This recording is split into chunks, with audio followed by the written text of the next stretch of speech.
আসাম লগাই তাৰপিছত নেশ্যনেল পাৰ্কটো লিখি দিলা নেশ্যনেল পাৰ্কটো ইয়াৰ আধাতকৈ সৰু ডাঙৰ এইটোতকৈ এইটা আখৰ সৰু হ'ব লাগিব তাৰমানে এইটা আখৰৰ ইম্পৰ্টেঞ্চ মানে আপুনি ইয়াত দেখুৱাব খুজিছে ৰাষ্ট্ৰীয় উদ্যান দেখুৱাব খুজিছে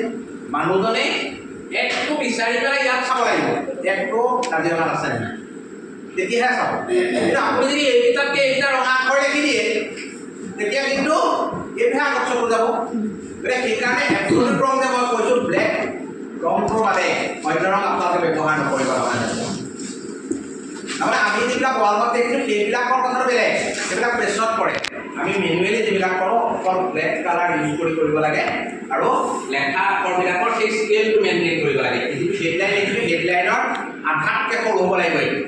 এইটো যদি 1 চেণ্টিমিটাৰ 2 চেণ্টিমিটাৰ লিখিছোঁ ই 1 চেণ্টিমিটাৰতকৈ অলপ কম হ'ব আৰু এইকেইটা এইটোতকৈ এইটো তাতকৈ কম হ'ব লাগে সূচকটোৱে এইটোৱে এটা সমান থাকিব সূচক বুলি লেখাটোৱে ইণ্ডেক্স বুলি লেখাটোৱে তাৰ তলৰ আখৰকেইটা তাতকৈ সৰু আৰু সেইকাৰণে আপোনালোকে এই জিকাৰখনত এইখনো এইখনত স্কেল আছে নহয় স্কেলটো চাবচোন একদম সৰুকৈ লিখিছে তাৰমানে তাত আটাইতকৈ দেখুৱাব লগা বস্তু কিতাপ থকা যিখন অৱয়ব যোনটো উপস্থাপন কৰিছোঁ সেইখন আটাইতকৈ আমি দেখুৱাবলগীয়া বস্তু তাত কিছু আমেৰিকা সম্পূৰ্ণ হৈ আছে ধৰি লওক আমেৰিকাখন ডাঙৰকৈ লিখি দিয়া নাই ইমান মস্তকে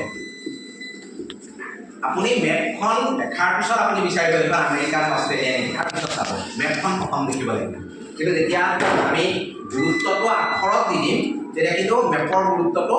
কমি গুচি যায় সেইকাৰণে লেখাটো যিখন মেপ আঁকিব আৰু এই ডাঙৰ চিটটোত যেনে